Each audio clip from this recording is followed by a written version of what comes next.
Currently we are hard coding all the categories on this page, and yet this is what we have in the database. So let's display all these categories dynamically on this page. So I'll go where we are returning this view, and here we are. And then first I'm going to grab all the categories from the database. So I'll come here and say categories is equal to, then use the category model, then I'll grab all,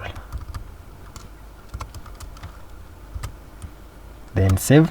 Now we have all the categories. Then I'll pass all the categories into this view. So I'll come here and have a comma and say categories.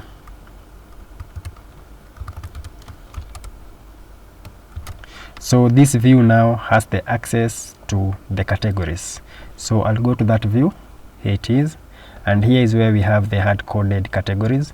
I'll delete these 3, then leave 1, then I'll loop through the categories at for each categories as category. Then here I'm going to copy this, actually cut it, not copy. Then instead of hard coding, I'm going to output the category name. So I'll say category, then name, then save. Let's see if that is working. Come back, refresh, and now we are grabbing from the database.